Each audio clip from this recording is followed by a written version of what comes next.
그 건물만 아니었으면 내 노후는 조금 다르게 흘러갔을지도 모릅니다. 아니, 어쩌면 지금 이 순간 아내와 마주 앉아 저녁 먹으면서 웃을 수 있었을지도 모르죠. 하지만 지금 우리 부부 사이에는 보이지 않는 벽이 하나 생겼습니다. 그 벽을 만든 건 다름 아닌 저였고요. 저는 수원에서 30년 넘게 직장 생활을 했습니다. 대기업은 아니었지만 중견기업에서 성실하게 일했고 그렇게 모은 돈으로 아파트도 마련하고 아이들도 대학 보냈습니다. 지금은 60대 중반, 퇴직한 지 벌써 6년이 넘었네요. 아내와 함께 수원 영통구에 있는 작은 아파트에 살고 아들은 결혼해서 분당에서 회사 다니고 딸은 인천에서 아이 둘 키우며 정신없이 살고 있습니다. 여러분, 이야기 시작하기 전에 제 이야기가 궁금하시다면 구독 버튼과 좋아요 꾹 눌러주시면 고맙겠습니다. 오늘 이야기는 특히 내겐 그런 일 없을 거라고 생각하시는 분들이 꼭 들어주셨으면 합니다. 저도 그렇게 생각했던 사람이었거든요.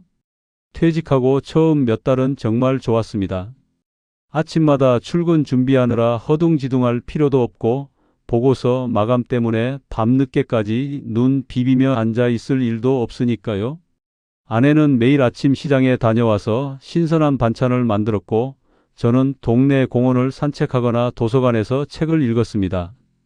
가끔 옛 동료들 만나서 소주 한잔하는 게 전부였죠. 그런데 남자들이 다 그렇듯이 한두 달만 지나면 불안이 밀려옵니다. 이렇게 놀아도 되나? 내가 벌어놓은 돈으로 평생 버틸 수 있을까?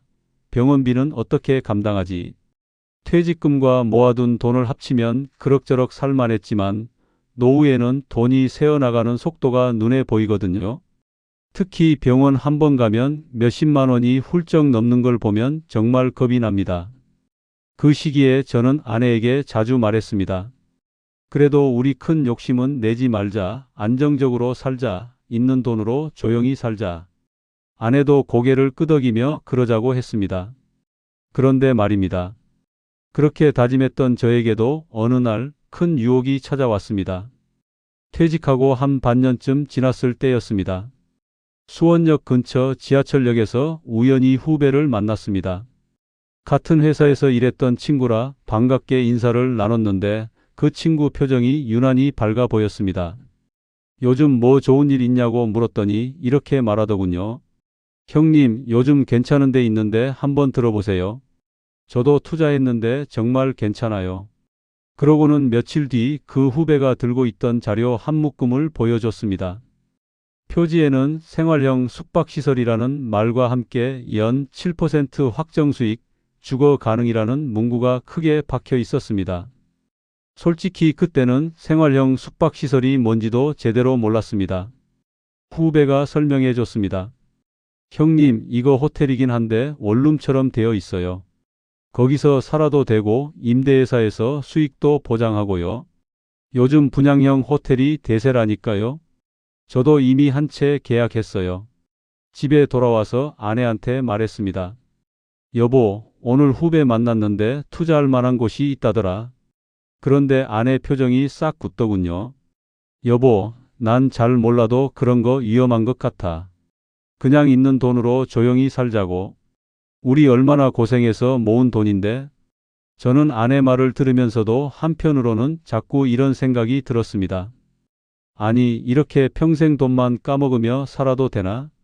조금이라도 수익이 나오면 훨씬 여유롭게 살 수 있을 텐데. 병원비 걱정도 덜하고 손주들한테 용돈도 좀 더 챙겨줄 수 있고. 그래서 저는 아내를 설득했습니다. 여보, 설명회만 한번 가보자. 그냥 드러나 보는 거야. 괜찮아 보이면 생각해보고 아니면 말고. 아내는 처음엔 싫다고 했습니다. 그런데 제가 계속 졸라서 결국 함께 가기로 했습니다. 그날 아침 아내가 한숨을 푹 쉬면서 말했습니다. 당신이 가자는데 어쩌겠어요. 그래도 너무 흥분해서 결정하지는 말아요. 그 말투에 뭔가 불안함이 묻어 있었는데 저는 그때 그걸 무시했습니다. 그게 제 첫 번째 실수였죠. 설명회장은 사람들로 꽉 차 있었습니다. 대부분 저와 비슷한 50대 후반에서 70대 초반, 한눈에 봐도 퇴직자들이었습니다. 분위기는 열띠였고 설명하는 사람은 정말 능숙했습니다. 각종 그래픽 자료, 호텔 운영 구조, 예상 수익, 지역 개발 계획을 쭉 보여주더니 마지막에 이렇게 말했습니다.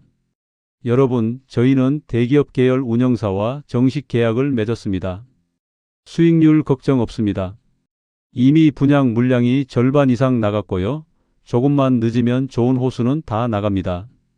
그 말을 듣는 순간 제 머릿속에서는 계산기가 돌아갔습니다. 2억 5천만 원 넣으면 월 145만 원 정도 나온다. 이거면 국민연금이랑 합쳐서 한 달 수입이 꽤 되겠네. 그러면 병원비 걱정도 덜하고 아이들 경조사비도 넉넉하게 챙겨줄 수 있고 이 정도면 정말 괜찮은 거 아닌가? 옆에 앉아있던 아내가 제 팔을 잡아당겼습니다. 여보, 우리 그냥 나가요. 뭔가 너무 좋은 말만 하는 것 같아요. 그런데 저는 아내 손을 꼭 잡으면서 말했습니다. 여보, 조금만 더 들어보자. 대기업 운영사라잖아. 그 말이 아내한테는 얼마나 섭섭하게 들렸을까요? 지금 생각하면 정말 후회됩니다. 설명회가 끝나고 상담 부스로 갔습니다. 상담사는 친절했고 모든 걸 다 보장하는 것처럼 말했습니다. 수익은 확정이고 주거도 가능하고 나중에 용도 변경도 검토 중이라고요. 심지어 이렇게 말하더군요. 고객님, 솔직히 이런 조건은 다시 나오기 힘듭니다. 오늘 계약하시면 추가 옵션도 드릴게요. 저는 결국 계약서를 썼습니다. 아내는 그 순간에도 표정이 밝지 않았습니다. 차 안에서 아무 말도 하지 않더니 집에 도착해서야 조용히 말했습니다. 여보, 내가 반대했잖아요. 그래도 당신이 한다니까 믿고 따라온 건데 나중에 문제 생기면 어떡해요? 저는 아내를 안심시키려고 말했습니다. 여보, 우리 노후 좀 더 넉넉해지면 좋잖아. 걱정하지 마. 대기업 운영사라니까 믿어도 돼. 그 말이 지금도 마음에 걸립니다. 대기업 운영사. 그게 첫 번째 거짓말이었거든요. 입주는 1년 뒤 예정이었고 저는 계약금과 중도금을 차근차근 냈습니다. 퇴직금에서 큰돈이 나가니까 통장을 볼 때마다 조금씩 불안하긴 했지만 그래도 1년만 지나면 월 145만 원씩 나온다는 생각에 참았습니다. 아내도 더 이상 뭐라고 하지 않았습니다. 이미 계약한 거니까 어쩔 수 없다는 표정이었죠. 그런데 공사가 시작된 지 반년쯤 지나서였습니다.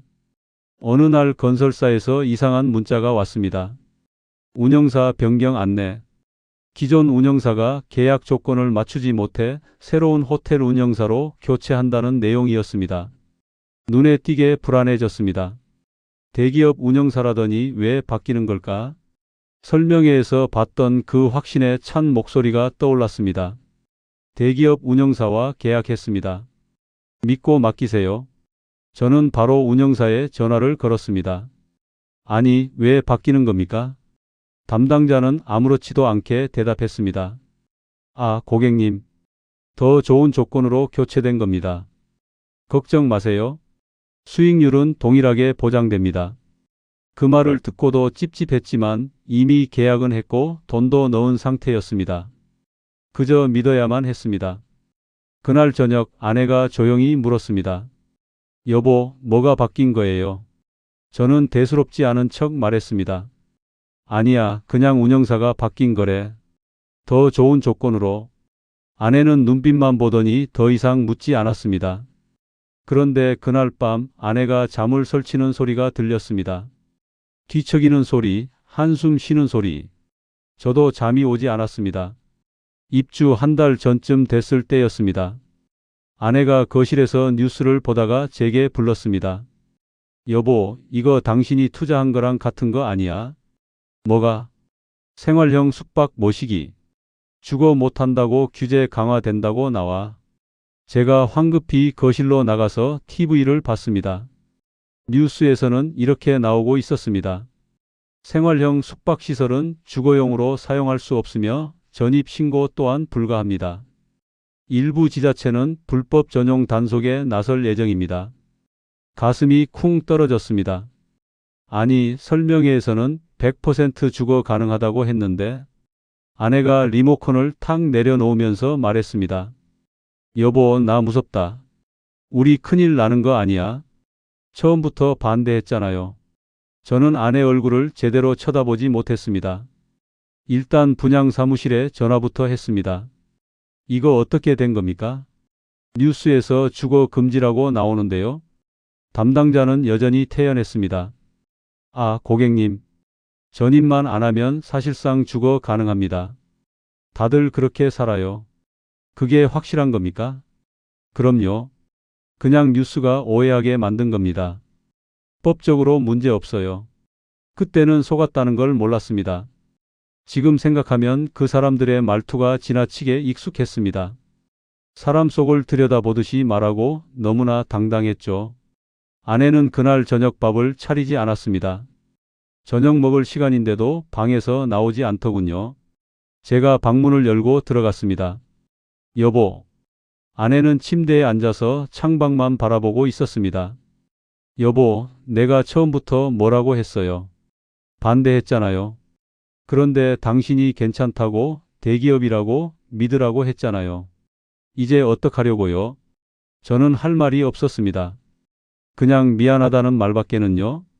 그날부터 아내와 저 사이에는 보이지 않는 벽이 생기기 시작했습니다. 드디어 건물이 완성되고 입주하는 날이 왔습니다. 그리고 첫 달 운영수익이 들어오는 날, 저는 문자 메시지를 보고 눈을 의심했습니다. 금월 운영수익 58,000원, 58,000원. 계산했던 월 140만 원에서 150만 원과는 하늘과 땅 차이였습니다. 손이 떨렸습니다. 다시 확인해도 똑같았습니다. 저는 바로 운영사에 전화했습니다. 아니, 설명에서는 월 150만 원 나온다고 했잖아요. 담당자는 이번에도 태연했습니다. 아, 고객님. 코로나 여파의 경기 불황, 평일 공실률 증가 때문에 어쩔 수 없습니다. 그러니까 당신 내가 말한 수익 보장은 뭡니까? 침묵. 그리고 이렇게 말했습니다. 그 계약 약정은 시행사에서 내부 조정됐습니다. 그 순간 모든 게 무너지는 느낌이었습니다. 저는 그날 집에 와서 아내 얼굴을 제대로 쳐다보지 못했습니다. 아내가 물었습니다. 첫 수익 나왔어요. 저는 아무 말도 못하고 고개만 끄덕였습니다. 얼마나 나왔는데요? 저는 한참을 망설이다가 조용히 말했습니다. 58,000원. 아내는 그 자리에 그대로 굳어버렸습니다. 여보, 우리 이제 어떡해? 아내가 떨리는 목소리로 물었습니다. 2억 5천만 원 넣고 한 달에 58,000원. 은행 이자만도 못하잖아요. 저는 아무 말도 할 수 없었습니다. 내가 벌어놓은 노후 자금을 내가 직접 무너뜨렸다는 죄책감. 그게 목을 꽉 조여왔습니다. 그날 밤 아내는 밥을 안 먹었습니다. 저도 목으로 넘어가지 않았습니다. 그저 마주 앉아서 서로 할 말이 없었습니다. 아내가 먼저 자리에서 일어나면서 말했습니다. 나 먼저 들어갈게요. 그리고 방문을 닫는 소리. 그 소리가 유난히 크게 들렸습니다. 시간이 더 지나니까 사태는 더 심각해졌습니다. 생활형 숙박시설을 산 사람들끼리 단체 카톡방이 만들어졌는데 그곳에서 상황이 터졌습니다. 운영사 잠적한 것 같습니다. 이번 달 수익 0원입니다. 불법 전용으로 단속 나온다고 합니다. 전입했다고 벌금 맞은 사람도 있다네요. 분양사가 연락이 안 됩니다. 분양 설명회에서 싱글벙글하던 그 얼굴들. 지금은 분노와 절망에 찌든 목소리들 뿐이었습니다. 그 단톡방에는 수원에서 투자했다가 망했어요. 라며 울먹이는 제 또래 남자들도 많았습니다. 저도 결국 그들과 다르지 않았습니다. 며칠 뒤 또 다른 소식이 들렸습니다. 일부 지자체에서는 생활형 숙박시설을 오피스텔이나 준주택으로 용도 변경할 수 있다는 소식이었습니다. 희망이 생긴 줄 알았습니다. 하지만 그건 조건부 가능일 뿐이었습니다. 주차장 기준 미달, 환기시설 기준 미달, 소방구조 미달. 저희 건물은 어느 하나 기준을 충족하지 못했습니다. 다시 말해 용도 변경 불가. 결국 저는 죽어도 안 되고 수익도 안 나며 되팔 수도 없는 건물을 등에 떠안아 버린 겁니다. 그 사실을 알고 난 뒤부터 아내와의 관계는 더 나빠졌습니다. 아내는 저와 밥을 먹을 때도 말이 없었고 같은 공간에 있어도 대화가 끊겼습니다. 가끔 아침에 커피를 타줄 때도 말없이 탁 놓고 가버렸습니다. 여보라고 불러도 대답이 짧았습니다. 네, 뭐요? 그게 전부였습니다. 어느 날 저녁 저는 용기를 내서 아내에게 말했습니다. 여보, 내가 미안해. 내가 잘못했어. 정말 미안해. 아내가 설거지하던 손을 멈추더니 뒤돌아보지도 않고 말했습니다. 미안하다고 돈이 돌아와요. 미안하다고 우리 노후가 다시 돌아와요. 당신이 그렇게 믿으라고 했잖아요. 대기업이라고 수익 보장된다고. 나 혼자 반대했는데 당신이 밀어붙였잖아요. 그 말이 가슴에 박혔습니다. 아내 말이 틀리지 않았거든요. 정말로 제가 밀어붙였고 아내는 끝까지 반대했습니다. 저는 아무 말도 못하고 거실로 나왔습니다. TV를 켜도 아무것도 들어오지 않았습니다. 그해 여름 아들이 집에 왔습니다. 분당에서 왔으니까 먼 길은 아니었지만 그래도 퇴근하고 일부러 들른 거였습니다. 아버지, 무슨 일 있어요? 요즘 얼굴이 왜 그래요? 어머니도 요즘 표정이 안 좋으시던데? 저는 그제야 아들에게 털어놨습니다. 아빠가 잘못된 데 투자했다. 생활형 숙박시설이라고 수익 난다고 해서 믿었는데 지금 한 달에 5만 원 정도밖에 안 나와. 2억 넘게 넣었는데? 아들은 한숨도 쉬지 않고 제 말을 다 들었습니다. 그리고 조용히 말했습니다. 아버지, 그런 일 누구나 당할 수 있어요. 괜찮아요. 우리도 힘 보탤 테니까 걱정하지 마세요. 제가 좀 도와드릴게요. 그 말이 얼마나 고마웠는지 모릅니다. 하지만 속으로는 더 미안했습니다. 내가 잘못 판단해서 아이들한테 부담을 주는구나. 아들은 말했지만 제가 더 무너졌습니다. 아들이 돌아가고 나서 아내가 말했습니다. 아들한테까지 폐 끼치게 만들었네요. 우리 노후 자금으로 편하게 살았어야 하는데 왜 그렇게 욕심을 부렸어요? 그 말이 칼처럼 꽂혔습니다. 아내가 틀린 말을 하는 게 아니었으니까요. 저는 정말로 욕심을 부렸습니다. 안정적으로 살자고 다짐해놓고 막상 수익률이라는 말에 현혹됐습니다. 대기업 운영사라는 말에 속아 넘어갔고 주거 가능하다는 말을 의심 없이 믿었습니다. 지금도 가끔 그 건물 앞을 지나갑니다. 밤이면 불이 거의 켜지지 않은 텅 빈 건물. 그걸 보며 깨닫습니다. 내 욕심이 내 판단을 흐렸구나. 아내 말을 들었어야 했구나. 그 건물을 볼 때마다 아내의 그 말이 떠오릅니다. 처음부터 반대했잖아요. 요즘 아내와 저는 같은 집에 살지만 대화가 많지 않습니다. 밥은 같이 먹지만 말은 없습니다. 가끔 아내가 한숨을 쉬는 소리가 들립니다. 그럴 때마다 제 가슴이 무너집니다. 제가 아내에게서 평온함을 빼앗아 버렸습니다. 제가 우리 노후를 망쳐버렸습니다. 여러분, 저는 이 이야기를 제 실패를 자랑하려고 하는 게 아닙니다. 누군가를 탓하기 위한 것도 아닙니다. 다만 여러분이 저와 같은 실수를 반복하지 않았으면 하는 마음입니다. 퇴직 후에는 사람이 불안 때문에 평소 같으면 절대 하지 않을 선택을 하게 됩니다. 생활형 숙박시설은 겉보기에는 깨끗하고 설명은 너무나 달콤하고 투자는 쉬워 보이지만 한번 발을 들여놓으면 나오기가 너무 어렵습니다. 확정수익, 수익보장, 주거 가능. 이런 말에 속지 마십시오. 저는 돈도 잃었지만 아내와의 관계도 잃었습니다. 35년 함께 산 사람과 남남처럼 지내고 있습니다. 여러분의 노후가 저처럼 흔들리지 않기를 바랍니다.